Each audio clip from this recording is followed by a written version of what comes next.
आज बात करते हैं जे.बी. प्रीस्टली के एक बड़े ही मजेदार और सच कहूं तो काफी तीखे नाटक मदर्स डे की।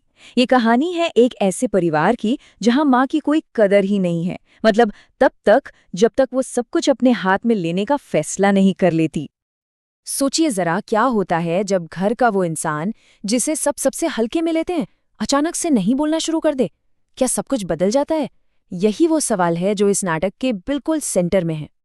तो चलिए कहानी के दिल में उतरते हैं और मिलते हैं इसके main character Mrs any Pearson से और जानते हैं कि उनकी रोज की जिंदगी की सबसे बड़ी मुश्किलें क्या है। तो ये है मिसेस पियर्सन। उम्र करीब 40 के आसपास, स्वभाव से बहुत अच्छी लेकिन थोड़ी सी कह सकते हैं दबी दबी सी।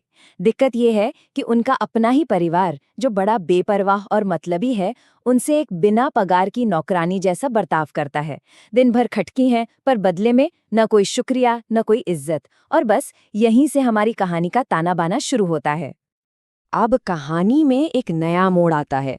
एंट्री होती है उनकी पड़ोसन मिसेस फिट्जजेरल्ड की, और यकीन मानिए वो इस पूरी सिचुएशन को देखने का एक बिल्कुल ही अलग, एक मजबूत नजरिया लेकर आती हैं। ये दोनों मिसेस पियर्सन और मिसेस फिट्जजेराल्ड जमीन आसमान का फर्क है इनमें। देखिए, एक तरफ है हमारी मिसेस पियर्सन, थोड़ी घबराई हुई, शांत आवाज वाली, जिन्हें किसी भी तरह के झगड़े से नफरत है, और दूसरी तरफ है मिसेस फिट्जजेराल्ड, मजबूत, दबंग, जिनकी आवाज में एक रौब है और जो किसी के सामने झुकना नहीं जानती। और यही जो इनका कॉन्ट्रास्ट है ना, यही इस नाटक की असली जान है। मिसेस फिट्जजेराल्ड का फंडा बिल्कुल क्लियर है, कोई लाग लपेट नहीं। वो सीधे सीधे कहती हैं, एक बार और हमेशा के लिए कड़ा रुख अपनाओ और अपने घर की मालकिन और अपने परिवार की बॉस बनो। सीधी बात, नो बकवास। पर हमारी मिसेस पियर्सन, वो बेचारी हिचकिचा रही है। वो कहती है, मुझे किसी भी तरह की अनबन से नफरत है, मुझे समझ नहीं आता कि शुरुआत कैसे करूं। उनकी यही झिझक जो एक बहुत ही कह सकते हैं अनोखे हल के लिए रास्ता बनाती है। तो जब सीधी उंगली से घी नहीं निकलता तो क्या होता है? उंगली टेढ़ी करनी पड़ती है। मिसेस फिट्जजेरल्ड अब एक ऐसा रास्ता निकालती हैं जो किसी ने सोचा भी नहीं होगा, एक जादुई रास्ता। उनका आइडिया बड़ा ही मजेदार है। वो सिर्फ मदद नहीं करने वाली, वो तो खुद मिसेस पियर्सन बनने वाली हैं। जी हाँ, पर्सनालिटी स्वैप, परिवार से सीधे सीधे भिड़ने के लिए। वो कहती हैं, हम जगह बदल लेते हैं, या असल में शरीर, तुम मेरी तरह दिखोगी, मैं तुम्हारी तरह दिखूंगी। मतलब अब एक्शन का टाइम है, वो भी किसी और के शरीर में रहकर।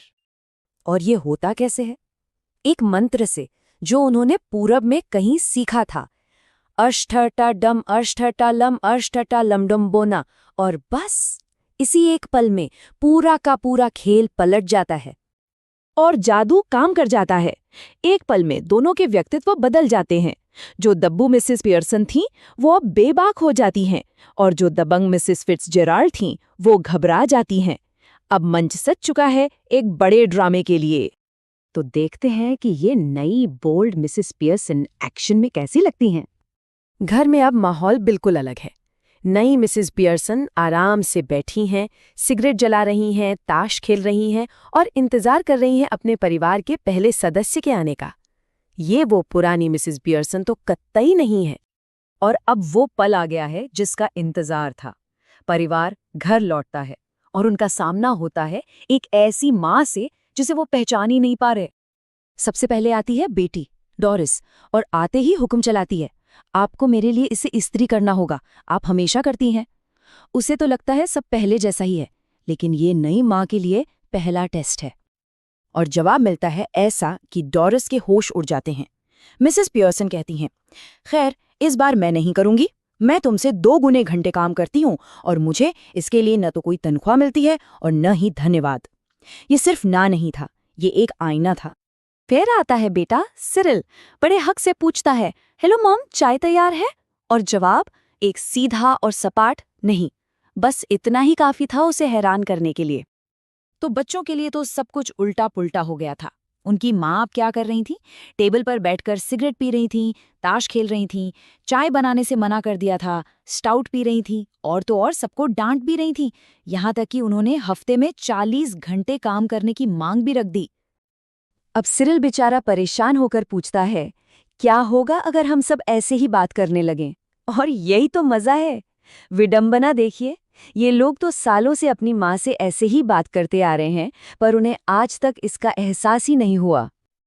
अब सीन में एंट्री होती है पति, मिस्टर जॉर्ज पियर्सन की। वो अपनी पत्नी को स्टाउट पीते देखकर चौंक जाते हैं।